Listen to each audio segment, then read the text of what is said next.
I'll admit it, I'm one of those parents, those embarrassing parents that whenever a good tune comes on at the supermarket, a really good bop, I bop along with it and my kids dive for cover. Wow, there, I said it. Anyway, Christmas is coming. Have we all put up our Christmas decorations yet?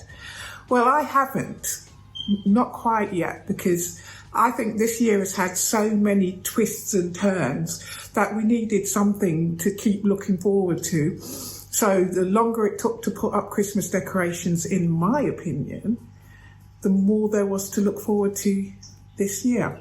But we'll see. 2021 is a mystery which we are all tentatively edging towards.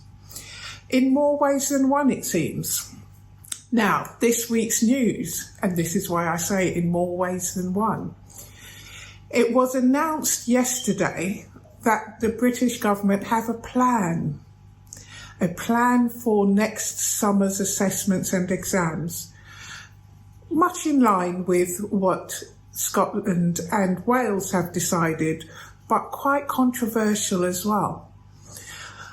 So, the teachers in England, not the UK, in England, will now be told what will be on the exams so that they can use their time in a wiser way to prepare kids for those exams. And there's not much wrong with that. It's pretty much the way that classroom assessments are carried out. Teachers know what's on it. They enlighten the kids what's on it, and we see what happens on the day. However, these are exams for life. Secondly, we have another turn up for the books.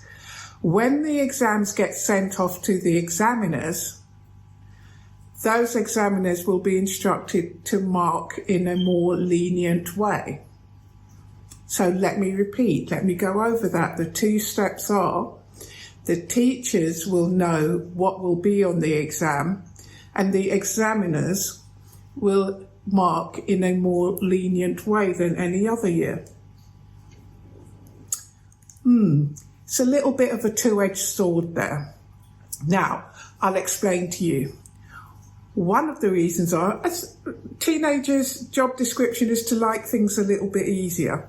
And it does make things a little bit easier if you know what's on the exam, and then you're marked a little bit more leniently. And it will make you feel that little bit more comfortable as you go into the exams, won't it? But is that what exams are supposed to achieve? I'm not so sure. And in reality, I know, and I 100% agree that the kids of 2021 exams have had it so much more difficult than those of 2020, because the cohort for the 2020 exams only missed 6 weeks of school, whereas those for the 2021 exams missed 6 months, and then have had the disruption that has come from using bubbles and self-isolation and all sorts of things. So yes, I can see where the attempt to make things easier has arisen. But interestingly enough, it makes me wonder how this will be viewed in the long term, because these are exams for life. These are exams that they will carry around for life and will have to present when they apply for jobs, etc., in the future, long after this pandemic has been put into the annals of history. How will that look? Because employers, in reality, should still view these grades in a different way because of the unprecedented times when the exams were taken. But can they rely on that? And secondly, the kids. How do they feel after years of preparation and years of hard work to then know that they've been examined differently? They've been told what's on the exam, and they've been marked leniently. I know it's a difficult one to take because they'll be saying, if they got a grade 9, for example, they'll be saying, did I actually get a grade 9 or would I have got something else? This same example actually came up just yesterday when I was talking to a student about his upcoming exams next summer, and I told him what the current plan is, and that it was only announced yesterday. It only became news yesterday, and it will be made official this week. And he was quite annoyed because he said, I've been working hard for these exams, and now look. Now, will I ever know what grade I would have received? No. It's pretty much the same situation as last year. And I couldn't disagree with him, really, because it pretty much is the same situation as last year.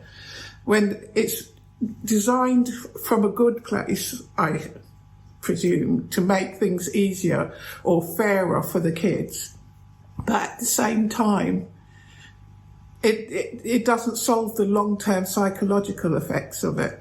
But the system wasn't designed to look at long-term psychological effects, I suppose. But it's something to think about, and it's one to watch. I'm not sure that it will actually happen in that way because it seems a little bit ill-considered. But we'll have to wait and see on that one, I'm afraid. But I will keep you informed because it is quite a serious one and has serious repercussions for our kids' futures. So, 2 more things that I'd like to cover in this episode. First of all, if you run a business and you would like your business to be featured in an ad on this show, please DM me and I will let you know the package and what's included, but it will get full promotion for a week or a month at a time, depending on what you choose. So you can get hold of that by just DMing me. Second of all, our January intake is now being interviewed. We will be interviewing all week this week for the revision course that starts in January and which is special insofar as it follows the 5 steps to stress-free top grades. So 5 steps to what's wrong with me today? To stress-free top grades. It is a revision course. It is, I would say, almost guaranteed. I say almost because the work has to be put in for the guarantee to be valid.